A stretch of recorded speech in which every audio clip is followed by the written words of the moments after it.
Apa agama yang dianut Rasulullah sebelum diangkat sebagai Rasulnya? Pendapat pertama mengatakan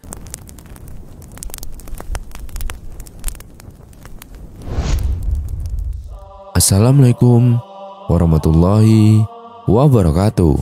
Sahabat beriman yang dirahmati Allah Subhanahu wa taala. Al-Qur'an diwahyukan kepada Nabi Muhammad SAW selain sebagai bukti kenabian beliau, juga sebagai petunjuk bagi seluruh manusia, pembeda antara yang hak dan yang batil, serta sebagai penjelas dan pelengkap kitab-kitab yang diturunkan kepada para nabi sebelumnya. Ketika usia Nabi Muhammad SAW mendekati 40 tahun, beliau sering kali merenungi kondisi kaumnya dan menyadari banyak keadaan dari kaumnya yang tidak sejalan dengan kebenaran. Lantaran hal tersebut, beliau pun mulai sering uzlah atau memasingkan diri dari kaumnya. Beliau biasa tertahanus di Gua Hira yang terletak di Jabal Nur. Gua Hira adalah gua kecil yang lebarnya 1,75 zira dan panjangnya 4 zira. Dengan ukuran zira, hadid atau ukuran hasta dari besi. Dengan membawa bekal air dan roti gandum, beliau tinggal di dalam gua tersebut.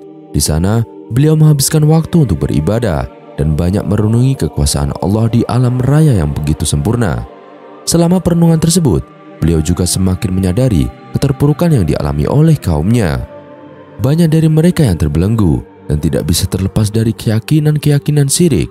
Namun, beliau belum memiliki jalan yang terang dan pedoman yang jelas mengenai bagaimana jalan yang harus ditempuh agar kaumnya bisa terbebas dan menjauhi terbelenggu kesyirikan. Ketika usia Nabi Muhammad genap 40 tahun, tanda-tanda kenabian beliau semakin tampak dan jelas. Di antaranya adalah adanya sebuah batu di Mekah yang mengucapkan salam kepada beliau. Sesungguhnya, aku menjumpai sebuah batu di kota Mekah mengucapkan salam kepadaku sebelum aku diutus menjadi nabi. Sesungguhnya, aku masih mengingatnya sampai sekarang. Hadis riwayat Muslim nomor 2277. Selanjutnya di antara tanda kenabian lainnya adalah mimpi-mimpi beliau yang semakin jelas dan nyata yang disebut dengan istilah ru'ya al-sholihah atau ru'ya al-shodika. Sebuah mimpi yang benar adalah salah satu dari 46 tanda kenabian. Hadis riwayat Muslim nomor 2263. Ketika uzlah, Nabi Muhammad memasuki tahun ketiga. Saat itu beliau berusia 40 tahun 6 bulan, 12 hari menurut penanggalan kalender Hijriah atau sekitar 39 tahun 3 bulan, 2 hari menurut penanggalan kalender Masehi. Tepatnya di bulan Ramadan, Allah mengangkat beliau menjadi nabi, ditandai dengan diutusnya malaikat Jibril turun dengan membawa wahyu pertama kepada Nabi Muhammad bagi umat Islam. Peristiwa ini terjadi pada hari Senin, tanggal 21 Ramadan di malam hari, bertepatan dengan tanggal 10 Agustus 610 Masehi. Malaikat Jibril datang kepada Nabi Muhammad dan berkata, "Bacalah." Nabi menjawab, "Aku tidak bisa membaca." Nabi kemudian menjelaskan, malaikat itu memegang dan mendekapku sangat kuat, kemudian melepaskanku dan kembali berkata, "Bacalah." Lalu aku menjawab, "Aku tidak bisa membaca." Lalu malaikat itu kembali memegang dan mendekapku dengan sangat kuat, kemudian melepaskanku dan berkata lagi, "Bacalah." Aku menjawab, "Aku tidak bisa membaca." Malaikat itu kembali memegangku, lalu mendekapku untuk ketiga kalinya dengan sangat kuat, kemudian melepaskanku dan berkata, "Bacalah dengan menyebut nama Tuhanmu yang telah menciptakan. Dia telah menciptakan manusia dari segumpal darah. Bacalah, dan Tuhanmu lah yang Maha Pemurah." Hadis riwayat Bukhari nomor 6982.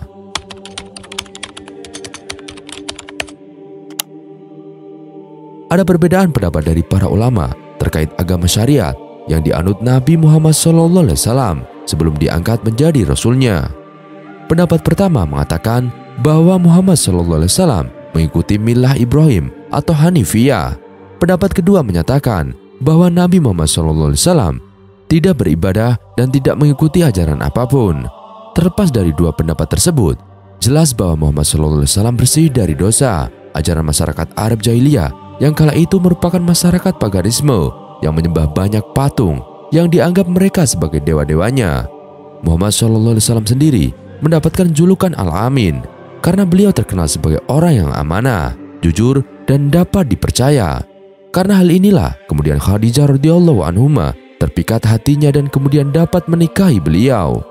Selain itu, Muhammad SAW juga seringkali melakukan tahanuts, yakni menyendiri di Gua Hira untuk merenungkan kehidupannya.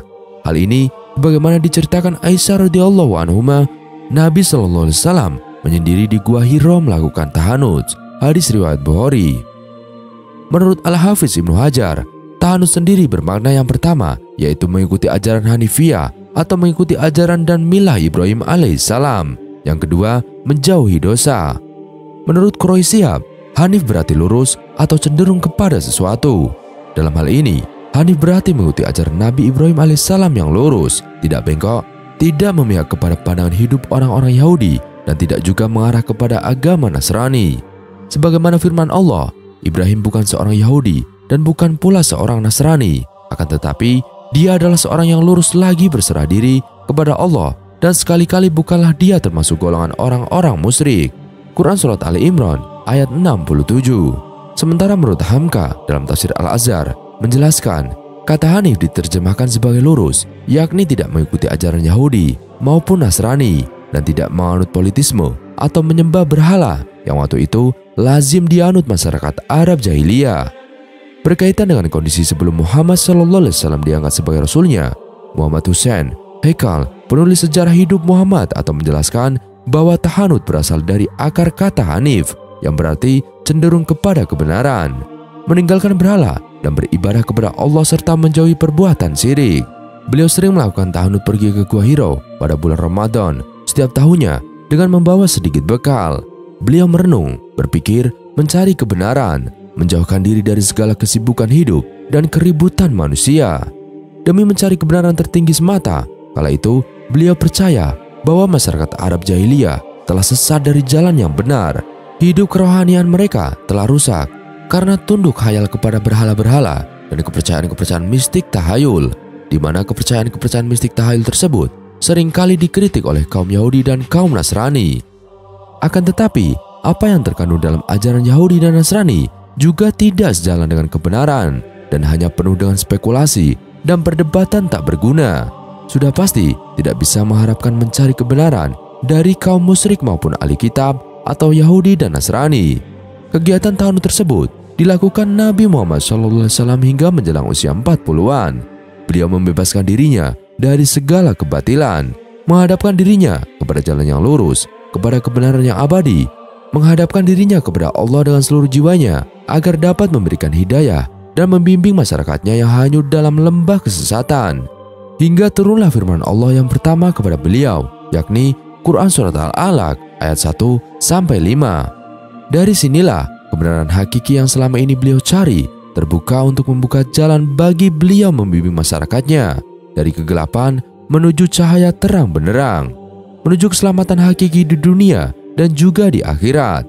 Demikianlah bagaimana Rasulullah mendapatkan risalah dan diangkat sebagai Rasulnya untuk membimbing masyarakatnya kepada jalan yang lurus dan meninggalkan segala kesesatan.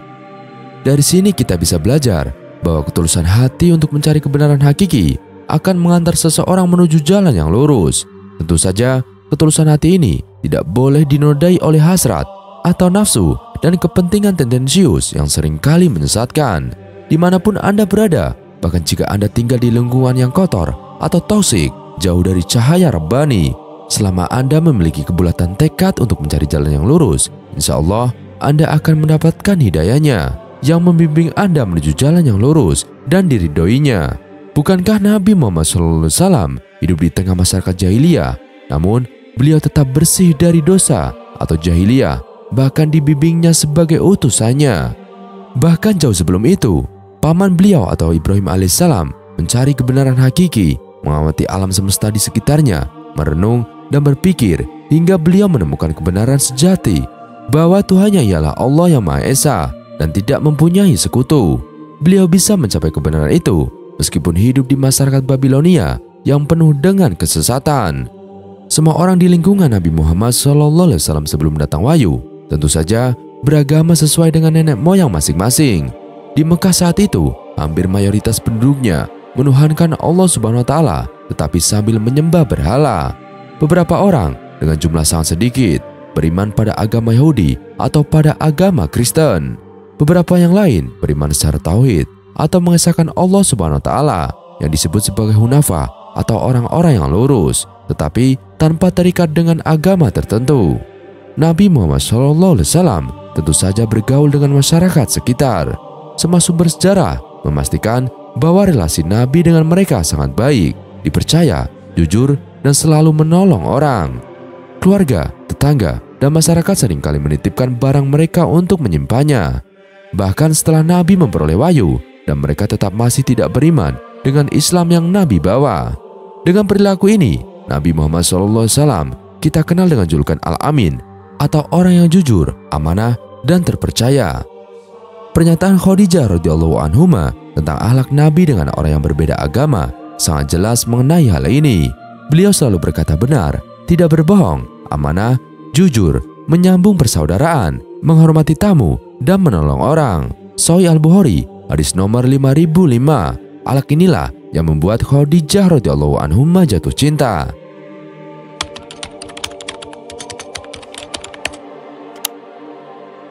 Pada usia 20 tahun, Nabi Muhammad SAW menyaksikan dan mendukung traktat Hilful Fudul yang mengikat para kabilah untuk saling menghormati, saling menolong, terutama untuk membela yang terzalimi, tidak membunuh, dan tidak mudah tersulut perang.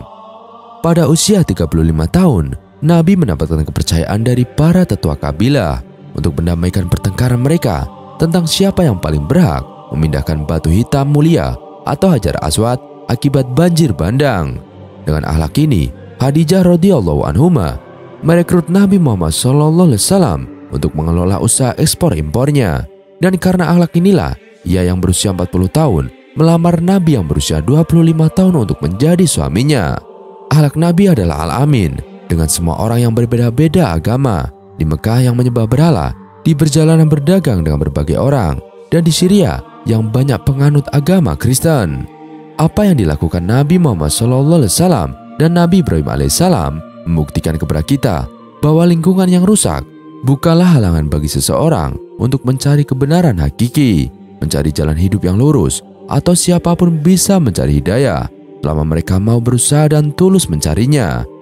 Hidayah hanya mungkin bagi mereka yang tetap berusaha mencari kebenaran dan siap menerimanya dengan ketulusan hatinya, bebas dari hasrat nafsu dan kepentingan-kepentingan duniawi, serta siap menerima konsekuensinya.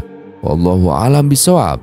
Sekian video kali ini, kurang lebihnya kami mohon dimaafkan. Yang benar datanya dari Allah Subhanahu wa taala, khilaf atau keliru datanya dari saya pribadi.